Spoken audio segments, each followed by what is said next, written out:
Bonsoir. Ça y est, ça a commencé. Arrête. Non, on n'a pas entendu la phrase qu'elle a dit juste Non, avant. c'est bien, on n'est pas obligé. Non, mamie Voilà. s'est exprimée, mais nous allons garder secret ce qui s'est dit. Devinez. Voilà. Bonsoir. Bonsoir. Bonsoir. Tic et Tac sont avec vous ce soir. Nous étions en plein débat sur quel sujet? Attends. On a bu de l'eau et Non, du coca. De l'eau, regarde. Hop. Vas-y, monte ton verre. Voilà. Eh bien, Ça nous doit étions être en facile. train de dîner et on en était au dessert et en grand débat philosophique. Quand soudain, on s'est dit, mais il faudrait vous faire partager finalement notre débat. Et on en était au courage Non. l'amour. Ah oui, l'amour toujours, hein, nous. Oui, on reste dans la relation On reste dans la amoureuse, relation. on va pas parler de bricolage ici. Voilà. Non, pas de bricolage. Donc, même si finalement, c'est un peu du bricolage une relation amoureuse. Oui. On bricole. C'est Et pas donc, très oui, manuel, mais on non. bricole. Donc on se disait quand même le courage, connexion lente. Oui, D'accord. ça marche. C'est pas grave. Mm. Tara a commencé en disant, en fait le débat a commencé avec, mais les femmes sont quand même un peu plus courageuses que les hommes. Alors, Alors, il y en a peut-être qui vont râler, qui vont gueuler, tant pis. Mais beaucoup d'hommes admettent que c'est vrai, quand même. Oui. Les femmes, on a quand même plus tendance à poser nos ovaires sur la table pour dire, vas-y, on va aller affronter le truc, on en fait quelque chose, je pose ce qui va pas, on essaye de dealer avec, et si tu veux pas dealer avec, à un moment donné, même si c'est dur, même si j'ai tout essayé, machin, bah, je suis capable de me barrer. Un homme, la plupart du temps, je nuance. Je nuance. dans une proportion assez importante comparée à tous les hommes, quand même, ont plus de mal Oui. à poser et dire les choses et à acter éventuellement des choses qui peuvent être douloureuses, qui peuvent changer complètement leur vie, dénaturer leur confort, etc. Et vraiment quitter une relation, quitter un confort, quitter un mode de vie. Un homme a beaucoup plus de mal qu'une femme. Oui. Non, vas-y. Non, mais parce que du coup, ça enchaînait avec ce qu'on se disait juste avant, entre nous. C'était le courage aussi d'être soi, finalement, dans la relation. Parce que le courage en amour, oui, il y a le courage de partir, en effet, quand une relation ne nous convient plus. Mais avant ça, il y a aussi le courage de comment est-ce qu'on résout, comment est-ce qu'on communique, comment est-ce qu'on parle dans son authenticité, le courage d'être soi, la peur d'être rejeté. Enfin, voilà, on était dans tous ces débats-là.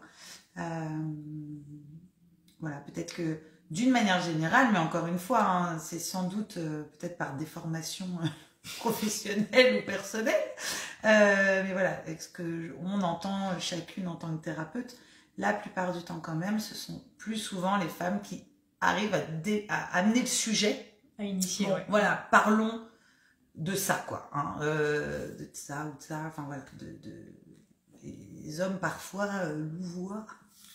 Louvoient ou même non pas forcément qu'on n'y prête pas spécialement attention, alors que en réalité ils sentent bien qu'il y a un problème. Souvent quand on aborde le sujet, enfin moi à chaque fois c'est au début c'est en mode fais chier, je n'ai pas forcément envie de parler de ça, mais à un moment donné force est de constater que on touche quand même une problématique qui touche vraiment les deux. C'est rarement juste quelqu'un qui dit bah ça moi ça me va pas.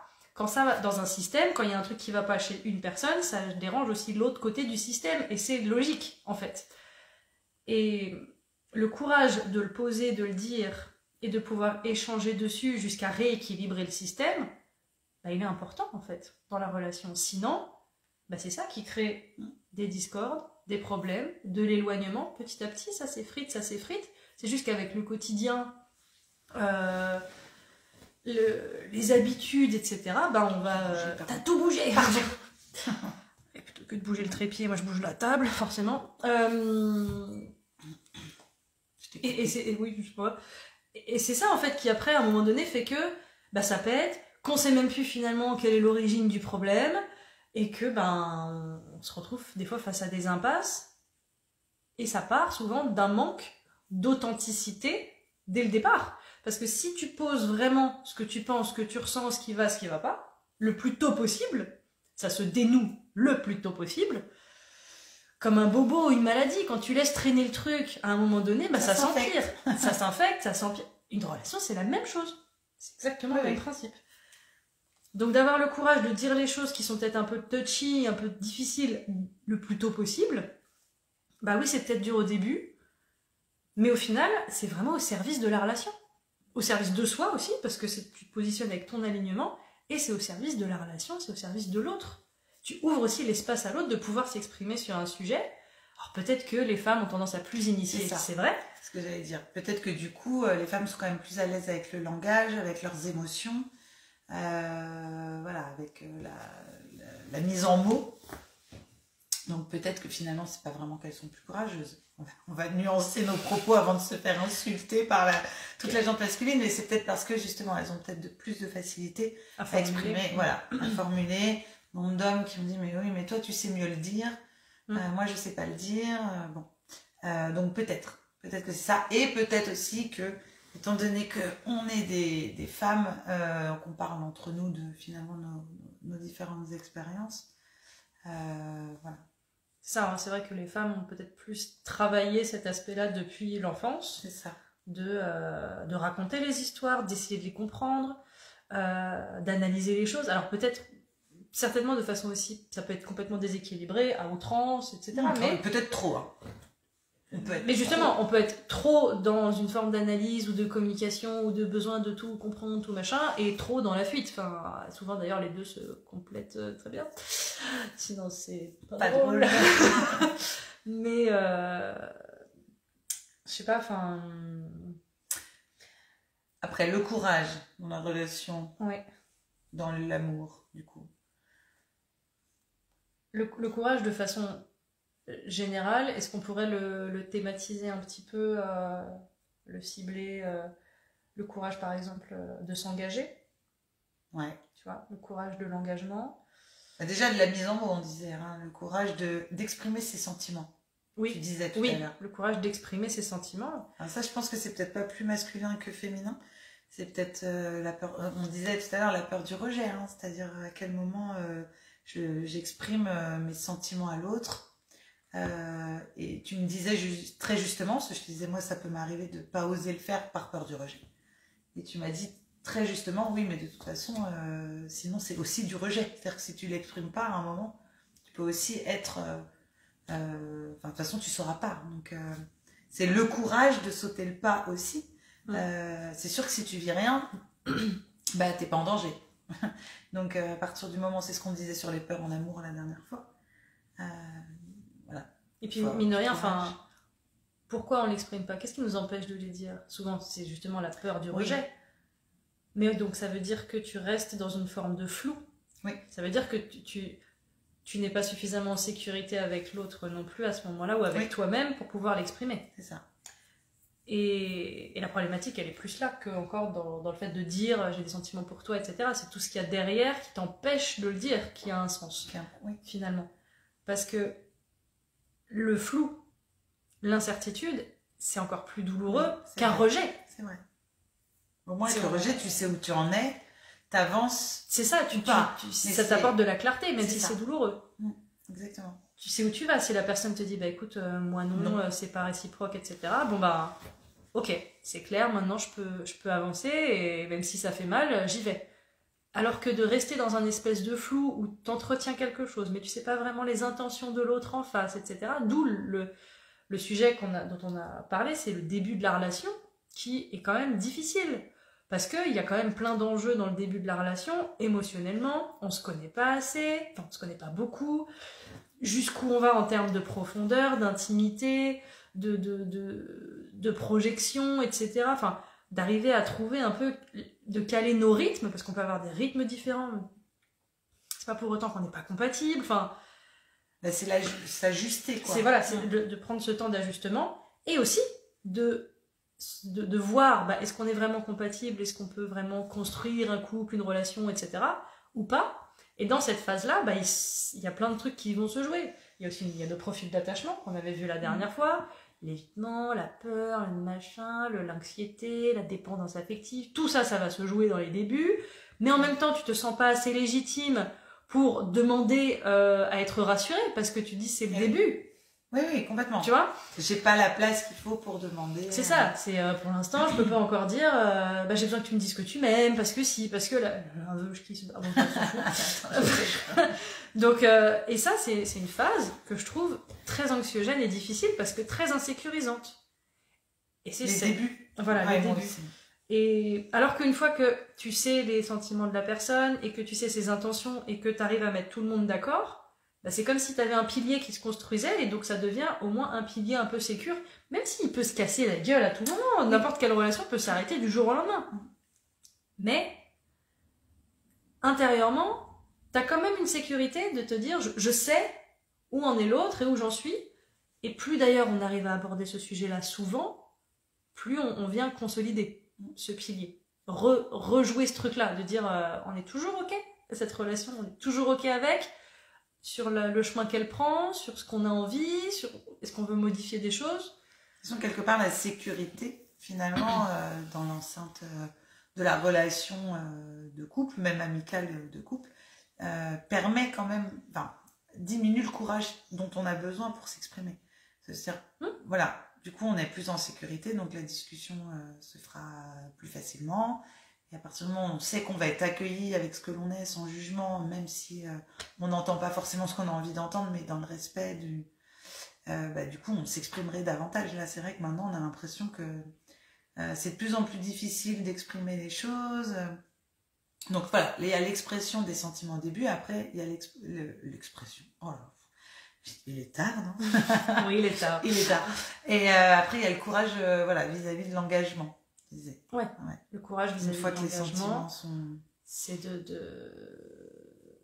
Ah, moi, je sais que je te... Bah oui, c'est... Comment dire? Le courage vis-à-vis de l'engagement, mais au-delà juste de l'étiquette. C'est pas juste, ok, on est en couple. C'est ok. Mais donc, ça veut dire quoi? On est en couple. Pour les deux. D'aller vraiment poser les mots de c'est quoi pour toi un couple? C'est quoi pour toi l'engagement? C'est quoi... Enfin... d'aller savoir, enfin, c'est là qu'il y a cette construction qui arrive, c'est... Qu'est-ce qu'on met ça chacun derrière ce mot-là? Voilà, c'est ça, parce que de dire on est en couple et on s'engage, si tu poses que ça veut pas dire que vous êtes compris, que vous êtes mis d'accord. Faut voir, en effet, qu'est-ce que chacun met derrière ces mots-là, dans sa conception du couple, ou dans ce qu'il est prêt à peut-être découvrir, à créer avec toi. Surtout que maintenant, il y a plein de couples différents. Hein. Mais c'est ça, maintenant, il n'y a plus juste un modèle de couple. Voilà, moi de mon temps, mamie, c'était pas si compliqué. Maintenant, il y a beaucoup de différents couples, de différents... les polyamours, les trouples, les quadruples. Les multitrouples, non, mais voilà, les douples. Et donc, en fait, ça devient presque, alors pas compliqué, mais complexe. En tout cas, on n'a plus les mêmes repères. On n'a pas un seul repère monolithique, comme ça, c'est un schéma. Ouais. Et c'est très bien, parce que ça ouvre le champ des possibles, mais donc, ça veut bien dire que quand on commence quelque chose, ça demande d'en parler. De vraiment aborder le sujet concrètement, de la fidélité. Est-ce que tout le monde est OK avec la fidélité, l'exclusivité? Avant, c'était un peu évident qu'il le fallait parce que religieusement. Il vaut mieux demander maintenant. Maintenant, il vaut mieux demander parce que sinon, le sujet, on l'a pas abordé en fait. Ouais, ok. Oui. Et qu'en fait, plus tôt tu poses ces bases-là, même si c'est des sujets où tu peux avoir l'impression d'avoir l'air chiant ou chiante de les aborder, en fait, non. C'est super important. C'est plus évident. En fait, la réponse n'est plus évidente. Et même, justement, quand tu passes à la phase de l'engagement, parce que là, à la limite, c'est la phase de déjà, quelle est ta conception du couple. Mais après, il y a des couples, par exemple, ils veulent pas habiter ensemble. D'autres, oui, pour qui c'est super important. T'en as qui veulent des enfants, t'en as qui n'en veulent pas. Alors, pour moi, c'est un sujet qui est important à poser. Parce que si toi, t'en veux, et l'autre est sûr de pas en vouloir, je suis désolée, mais si ça, c'est vraiment ancré dans les deux, plus tu vas t'attacher et faire durer la relation, tu sais qu'à un moment donné, vous allez vous faire du mal. Sauf s'il y en a un qui va vraiment changer d'avis. Mais c'est un potentiel, c'est pas du tout une réalité. C'est pas comme dire, je sais pas, on verra, peut-être que ça viendra. Là, d'accord, il y a un champ des possibles qui est ouvert. Là où il faut regarder, pour moi, c'est là où c'est une obligation, un non négociable pour quelqu'un, et où c'est une porte fermée pour l'autre. S'il y a ça, là, ça va être compliqué. Ça, c'est red flag, hein. Bah oui. Et quel que soit le sujet, en vrai. Oui, oui. Comme la famille, comme Après, il y a la religion, sur, enfin, voilà, il y a plein de trucs comme ça, sur hein. lesquels on peut toujours évoluer. Mais il y a quand même En fait, on peut toujours voilà. évoluer, mais quelle est l'intention de départ de la personne? Si la personne dit « je ne veux pas évoluer là-dessus », à quoi ça sert de s'accrocher à la relation alors que la personne t'a clairement dit « je ne veux pas évoluer là-dessus », alors que pour toi, peut-être que c'est quelque chose de primordial dans ta relation. Si c'est un truc qui est accessoire et que l'autre déroge pas dessus, mais que toi, ça ne vient pas te toucher dans tes valeurs, ok. Mais si tu sais, parce que tu as conscience de toi, tu as travaillé sur toi, tu sais très bien ce que tu veux, tu sais poser tes besoins, tes limites. Oh, ça y est maintenant. Oh, ça y est. Oui, à un moment donné. Facile là, ça y est. Après 15 ans de psychanalyse. C'est ça, de grattage intérieur, on finit quand même à un moment donné par savoir un peu plus ce qu'on veut, même si ça peut encore être mouvant. Bien sûr. C'est ça. Faut s'autoriser de la flexibilité. Bien sûr. Mais pas se dénaturer. Il faut connaître sa nature. Et après, on en revient au courage, avoir le courage de poser ses limites à l'autre. De dire, voilà, moi, c'est ça que je veux. Ses limites, ses besoins, ses envies, ses élans. Et voilà. Et c'est pas être égoïste ni enfermant, en fait, de faire ça. Parce que souvent, on peut avoir cette fausse croyance que... Et on en revient à cette discussion, et quelles sont celles de l'autre, et voyons comment les deux peuvent s'enrichir, et non pas se faire en sorte que ça s'éloigne, au contraire, s'enrichir. L'autre, il souffle, il est d'accord. L'autre, il s'enrichit. Donc, ayons le courage de discuter. Ayons le courage d'être vrai. Ouais. C'est difficile d'être vrai. Déjà, on a du mal à être vrai avec soi-même. Ouais. On a aussi nos parts de déni, de tout ça. Et en fait, il faut l'accepter aussi. Mais quand tu sens quelque chose à l'intérieur de toi qui parle bien dans ta tête ou qui revient souvent, c'est que c'est un sujet qui n'est pas anodin. Et donc, d'avoir le courage de venir dessus en me disant... Il faut que je le dise parce que tant que je le dirai pas, bah ça va rester. Il y a un truc qui va rester coincé, ou tu vas peut-être même avoir des problèmes de santé, ou émotionnellement, bah, va y avoir des trucs qui vont se répéter, et jusqu'à ce que le truc sorte, quoi. Et plus tu le sors tard, plus c'est dur, parce que aussi plus t'as d'attachement, surtout si c'est un début de relation, et plus ça peut être compliqué, en fait, après. Mais... Je suis d'accord. Ouais, c'est la notion de... Mais ça la notion de courage, en fait... Beaucoup de courage, moi, je trouve, même c'est de se lancer, mais même la définition du courage.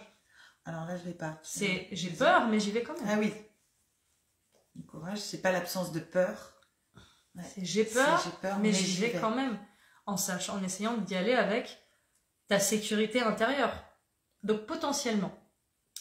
Moi, c'est ce que je conseille en général, tu vois, c'est plus de se dire, c'est pas quand t'es dans une vague émotionnelle trop intense ou trop agitée à l'intérieur de toi, que c'est le moment d'aller poser les questions, les mots qui te... des trucs qui te chahutent. Admettons, voilà, t'es avec quelqu'un, tu sais pas trop ce qu'elle veut, cette personne, est-ce qu'elle veut être avec toi, est-ce qu'elle veut pas, etc. Si toi, t'es dans une forme d'anxiété, de peur de le perdre, de la perdre, etc., si t'es là-dedans, c'est pas le moment d'envoyer un message en disant non mais en fait tu veux quoi avec moi machin, parce que tu es tu es dans cette forme d'agitation et l'autre ne peut que recevoir même juste énergétiquement, même si vous n'êtes pas ensemble, cette vague d'anxiété de ta part, de peur, de machin, et ça ne peut pas être bien reçu, et même toi t'es pas bien avec ça. Même toi, parce que en fait quand on pose une question, ça je crois que c'est toi qui me l'avais dit mais il y a longtemps, faut être prêt à recevoir je me suis un peu de qui, mais j'étais avec lequel. Mais je crois que ça vient de toi, et cette phrase je la reprends souvent. C'est-à-dire que ne pose pas la question si tu n'es pas prêt à entendre toutes les réponses. Toutes les réponses, c'est ça. Dans ces cas-là, ne pose pas la question. C'est ça. Ne fais surtout pas ça dans l'activation émotionnelle. Je sais où c'était. Ça y est, tu reviens. Mais voilà, parce que potentiellement... si la réponse t'es pas prêt à l'entendre, et que ça t'effondre, si t'es à un moment où tu sais que ça va t'effondrer, mais ne va pas te faire du mal en fait. Ça veut pas dire qu'il faudra jamais poser la question. Et peut-être pas aujourd'hui. À toi de t'écouter pour sentir quand tu te sentiras aligné et plus en sérénité pour aborder le sujet et plus armé pour accueillir la réponse et pouvoir y répondre de nouveau. Enfin, Ça veut pas dire que ça te fera pas de mal, en fait. Non. Mais, en effet, tu vas pas t'effondrer. Tu seras quand même ancré parce que tu sentiras à l'intérieur qu'il y a quand même un socle qui est quand même assez solide pour te dire, là, je vais tenir le coup. Mais si les parts de toi qui sont à ce moment-là au-dessus des autres, c'est les parts anxieuses et qui sont pas bien, qui sont dans cette agitation émotionnelle et dans cette peur et tout ça, ne prends aucune décision, ne va pas au front à ce moment-là, parce que tu vas au casse-pipe. Mais avant, on n'avait pas compris. On l'a fait longtemps, ça. Ah bah oui. Et du coup, finalement, c'est la peur, l'anxiété qui pose la question, c'est pas toi. Donc, Et même la question sera mal posée. Oui, ah bah oui. Elle va être dans rassure-moi. Voilà, c'est ça, c'est pitié, aide-moi, pitié, rassure-moi. Ouais. C'est pas du tout, écoute, moi je ressens ça, j'en suis là. Et en fait, j'ai besoin de ça. Et là, en fait, avec ce qui se passe, en fait, être capable de dire avec vulnérabilité, là, en fait, avec ce qui se passe, je me sens pas rassurée, j'ai peur. C'est hyper vulnérable de dire ça quand même à quelqu'un, de balancer ça quand t'as peur, justement, quand t'as peur de le perdre et tout.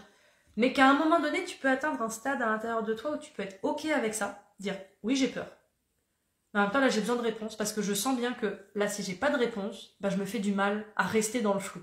Et je préfère avoir une réponse claire que de rester dans le flou pour soi-disant me préserver et continuer d'avancer là-dessus. Non. À un moment, tu as besoin d'avancer, oui, c'est vrai. C'est ça. Et en fait, plus tu trouves cet alignement intérieur le plus tôt possible, plus tu peux aborder le sujet. Mais ne l'aborde pas quand tu es en pleine vague. Non. Quand tu surfes, ne fais tu te tais. Pas ça. Tu fermes ta gueule. Tu restes avec, tu parles à tes copines, tes copains. Ça, oui. Tu écris, tu chantes, tu danses, tu regardes un film sur Netflix, tu chiales ta mère, tu fais ce que tu veux. Mais tu fermes ta gueule. Avec la personne concernée. Tu attends. Et après, tu verras. Ça viendra aussi. Et souvent, en plus, ça viendra au moment juste. Il y aura peut-être même un déclencheur. Peut-être que l'autre va même te dire une phrase qui va enclencher le fait que, ça y est, c'est bon, la porte est ouverte, je peux aborder le sujet. Mais même sans ça, il y a quelque chose à l'intérieur de toi qui est prêt. Mais attends d'être prêt. Mais ne repousse pas non plus trop le truc. Oui, je suis pas prêt, alors qu'en fait, tu t'es prête, tu vois. Enfin, il y a des limites. Voilà, quand je dis tu laisses la vague passer, la vague, elle dure pas 3 semaines, normalement. 3 heures. Une journée, 2-3 jours. Ouais. 2-3 jours, toi, ça peut... Puis même, ça te permet de bien ressentir ce qui se passe. Et plutôt que d'être dans la réaction tout de suite de ta peur et d'aller chercher, d'aller te rassurer, reste avec ce truc qui te chahute et qui te rend pas bien. Reste avec. Tu vas le traverser et quand tu le traverses, tu prends en force aussi. C'est ça, parce que tu vois bien qu'une fois que tu l'as traversé, finalement, tu te dis, en fait, je suis pas morte, tout va bien. Et tu reprends à un moment donné du galon, tu vois, puis tu vis d'autres trucs pendant cette phase-là en même temps que t'es pas bien pendant 3 jours, t'es pas juste là à faire je peux bien. Si, non, ça arrive. Non, je rigole. Oui, toi peut-être. Moi je suis 3, je rebondis, c'est bon, fuck. Tu es pas de moi, dégage. Oui, tu rebondis plus vite que moi, je rebondis. C'est sûr. Ça, oui. C'est bien, c'est une grande force. Oui, c'est une force et en même temps, c'est un déni des émotions. Et elles reviennent à un moment donné, t'as beau dire, c'est bon, boum, j'utilise ma force et j'avance, puis à un moment donné, boum, une vidéo de chien, mais c'est bien, ça me fait du bien. Acceptons nos fonctionnements. Exactement. Et c'est ça qui est cool. On n'a pas le choix. Mais non. Exactement. On n'a pas le choix. On les changera pas. Nos fonctions, on les fera évoluer. Et plus on les accepte, plus on joue avec et plus c'est cool. Et on en rit. C'est ça aussi, putain. Rions dans nos relations. Rions des trucs de merde. S'il vous plaît, mais oui, putain. Genre, on a eu une embrouille, un sujet à la con, un truc qui nous a tu vois.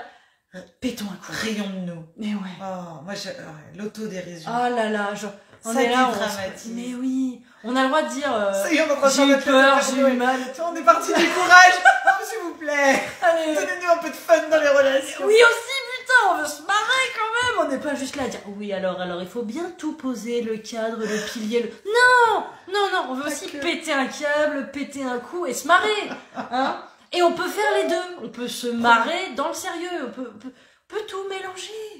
Putain, c'est pas un clivage. Je crois que t'allais les engueuler, c'est pas compliqué. Non mais merde. Non mais, on a parlé d'un autre sujet, Alexandrine. Voilà.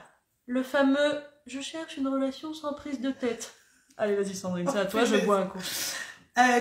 Oui, alors ça, c'est juste pas possible, d'accord. Alors, attends, je me rapproche. Oh oui, vas-y, là c'est ton moment. Vas-y. Je t'écoute. Les relations sans prise de tête ne sont pas... Enfin, non. Une relation, par définition, ne peut pas être sans prise de tête. Ce n'est pas possible, sinon ce n'est pas une relation. Voilà, ça, c'est important. Arrêtez avec « je veux une relation sans prise de tête ». À partir du moment où vous êtes en relation avec l'autre, vous aurez des prises de tête. Si vous voulez ça, restez seul. Voilà, restez tout seul. Mais vraiment, la relation, vous aurez des prises de tête. Mais des prises de tête, ça fait avancer. C'est pas des prises de tête, voilà. C'est, tu n'es pas d'accord, je suis pas d'accord, on discute, mais une prise de tête, enfin, ça n'existe pas. Sinon, je sais pas. Déjà, mais qu'est-ce qu'une prise de tête? Parce que je sais pas. Prise de tête pour certains hommes, ils vont vraiment croire qu'on leur en veut ça. C'est juste, on n'est pas d'accord, quoi. On n'est pas d'accord, c'est une prise de tête. On a dit qu'on est fait un lesbienne. Ouais, on peut vous attaquer.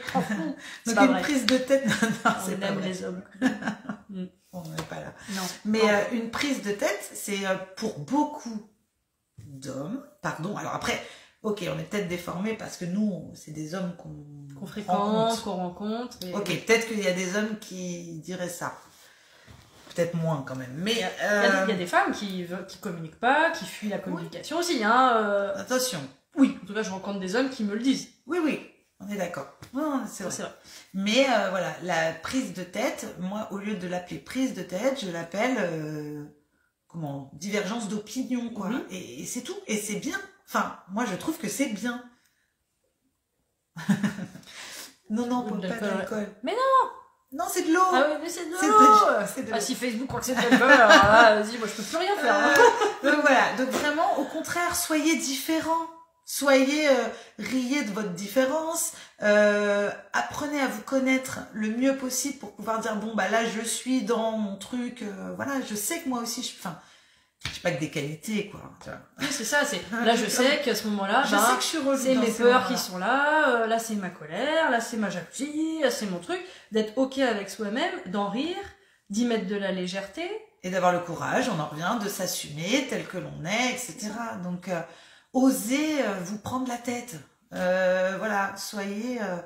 Et la divergence d'opinion aussi, plutôt que de le voir comme un espèce de combat de qui va avoir raison dans le sujet. Soyons curieux de l'autre.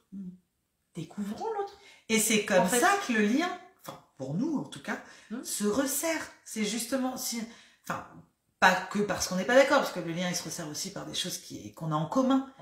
Heureusement, mais c'est pas parce qu'on n'est pas d'accord que ça va nous éloigner. Au contraire. Le non.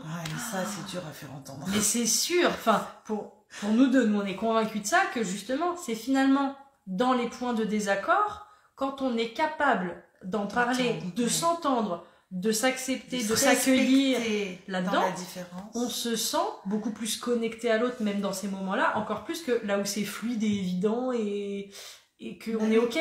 Parce que il y a une vraie intention des deux de rester en lien. Donc forcément, ça soude le lien. Exactement. Encore plus. Enfin, je trouve ça plus fort. Et même si sur le moment, c'est peut-être des fois un peu, ça grince, mais comme on disait l'autre fois, on s'aime quand même, voilà, je t'aime, je te fais un...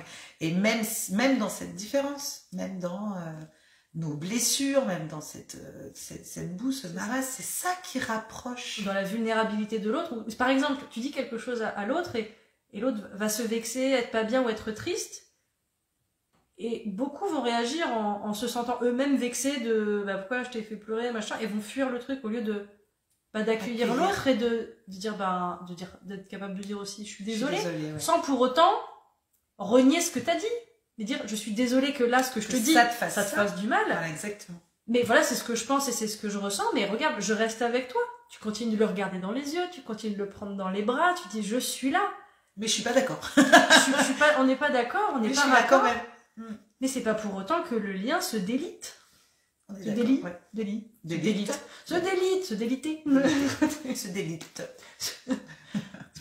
Voilà. Mais ouais, donc la relation sans prise de tête, cette phrase-là, je peux plus. Red flag, non. On cherche même pas plus loin. Non, dès qu'on cette femme-là, non, prise de tête, on va peut-être dégager. Big top, parce que aussi ça dépend qu'est-ce que c'est une prise de tête. Si dès que l'autre va dire non, je suis pas d'accord et tout ça, ou exprimer une émotion un peu désagréable, ça devient une prise de tête. Exactement. Wow. Si t'es juste pas capable d'accueillir que l'autre dise Bah écoute, quand t'as dit ça, moi ça m'a mis en colère. Mais le Et que nombre l'autre qui se peuvent vexe pas et son... l'accueillir. Bah, non, mais le nombre Et qui- le prennent pour eux, personnellement. Oh là là, l'ego. Alors Oh, qu'on leur dit, tu peux leur dire, c'est pas c'est contre pas toi. contre toi. C'est que là, quand tu dis ça, moi ça active une blessure à moi. C'est tout.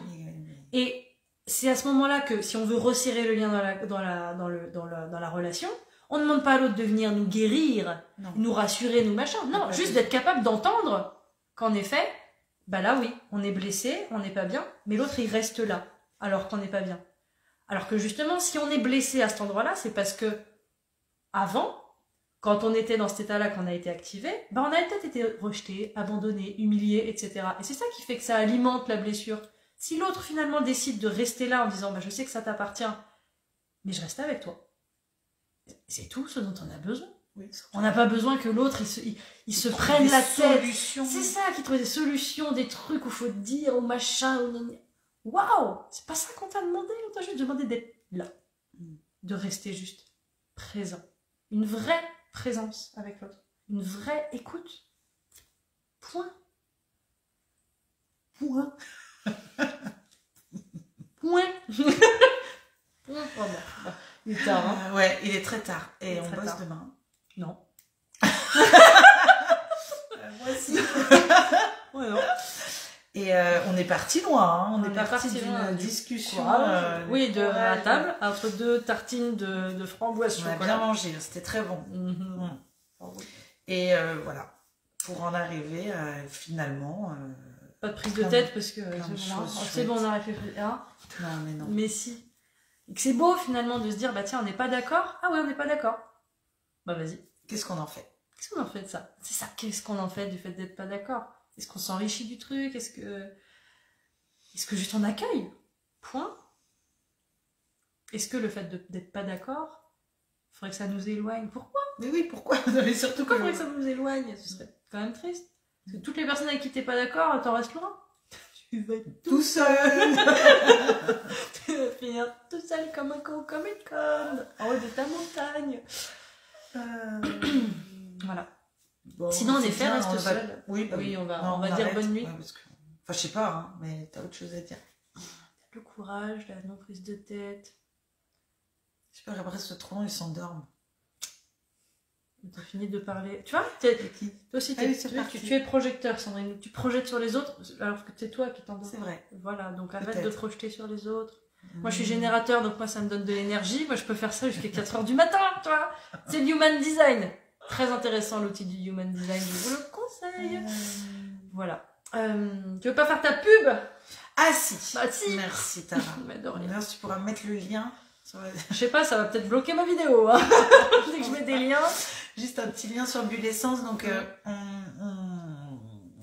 il reste des places, pardon, dans le stage de développement personnel sur le thème du lâcher prise, qui aura lieu, je ne sais plus, le dernier week-end de septembre dans les Ardennes. Donc, c'est un week-end de reconnexion à soi, dans lequel vous, comment on peut dire ça, vous pratiquerez différents outils pour apprendre à lâcher prise et à gérer vos émotions. Donc de l'EFT, de la PNL, de la méditation, des cercles de parole, et donc tout ça encadré par moi-même, qui suis psychologue, et par Estelle Baril, qui est hypnothérapeute. Et on fait régulièrement des stages comme cela, et donc le prochain est au mois de septembre, et il nous reste des places. Donc si Tara réussit, elle vous met le lien de la page Bulle Essence Facebook, dans lequel vous avez les événements. Si vous êtes intéressé, n'hésitez pas à m'envoyer un petit message. Merci pour De rien. J'en profite aussi pour relancer une publicité qui est pour le mois de novembre, avec, pour faire un voyage au Maroc, un trek au Maroc, sur une semaine. Trop bien. Donc avec moi, et pendant ce voyage-là, ça s'appelle Danse Connexion. Donc on danse dans le désert tous les jours, et en même temps on fait ce trek. C'est la caravane du Bédouin qui organise ça, donc je vous mettrai le lien voilà, pour faire ça. Ça a l'air d'être juste un voyage exceptionnel, c'est la première fois que je ferai ça avec eux, et voilà, j'espère qu'en tout cas vous viendrez nombreux, parce que vraiment ça va être juste magique de pouvoir danser dans le désert au coucher du soleil tous les jours, mais danser avec cette dimension à la fois introspective, thérapeutique, connexion à soi, connexion à l'autre dans cet univers du désert. Et aussi cet aspect création de Corée, création, co-création ensemble, avec à la fin un petit clip souvenir de ce qu'on aura créé dans la semaine, etc. Et qui est vraiment cet aspect, je me raconte en fait durant ce voyage. Donc il y a ce côté trek, ce côté voyage qui est déjà très fort, très introspectif. Il y aura des temps d'échange, des temps de parole et ces temps d'expression par le mouvement et par le corps. Donc ça, ce sera au mois de novembre, c'est la semaine du 10 novembre, si je me souviens, du 3 ou du 10, je sais plus, j'ai juste un doute. Mais voilà, en tout cas, je vous remets le lien, et donc si vous voulez y participer, n'hésitez pas à vous y inscrire maintenant. Et voilà, ce sera un super voyage, tout compris, au Maroc. Le Maroc ou les Ardennes, bon. Ploufi plouf, ouais, ou les 2 novembre. Voilà, les deux. C'est tout, tu kiffes, et puis c'est tout. Voilà, donc les petits instants de pub. Oui. Et puis, restez connectés, suivez Bulle Essence et Confidence by Tara Bousquet, parce que nous allons vivre plein d'aventures cet été. Hein. Voilà, moi je vais à Fête et Vacances. Voilà, d'ailleurs, si vous voulez prendre des vacances à Fête et Vacances, c'est juste génial, un village vacances à la montagne où tu as 300 stages par semaine qui sont juste géniaux, que ça va du monde artistique au monde du cirque, au monde tu peux faire de la méditation, du yoga, de la poterie, tu fais ce que tu veux là-bas, c'est génial. Donc voilà, je travaillerai pendant cette semaine où j'aurai les cours de danse et mes ateliers armure. Mais voilà, il y a aussi plein d'autres ateliers, des spectacles, l'occasion de monter sur scène, de pouvoir chanter, faire du théâtre, faire ce qui t'anime, toi. Tu vas t'éclater, quoi. Voilà, si tu y vas, tu t'éclates, c'est sûr, et tu fais des rencontres hyper humaines dans un cadre absolument magnifique. De toute façon, j'en ferai suffisamment de pub à partir du moment où j'y serai. Donc si tu viens pas, tant pis pour toi en fait. Tu auras envie d'y aller, c'est tout. Voilà. Je pense qu'on a fait le tour. Oui. On va vous souhaiter une très bonne nuit, surtout sur ça. Fatigué, hein? Ah, très fatigué, ouais. On était content de vous retrouver parce que le dernier, c'était il y a longtemps quand même. Hein. C'était en février. Ah oui. Ah bah oui. Les peurs en amour. Les peurs en amour. Si vous voulez regarder. Ah oui, les peurs en amour, et c'était les profils d'attachement. Oui, on a parlé c'est ça. Ouais, c'est ça. En fonction des profils d'attachement. Oui.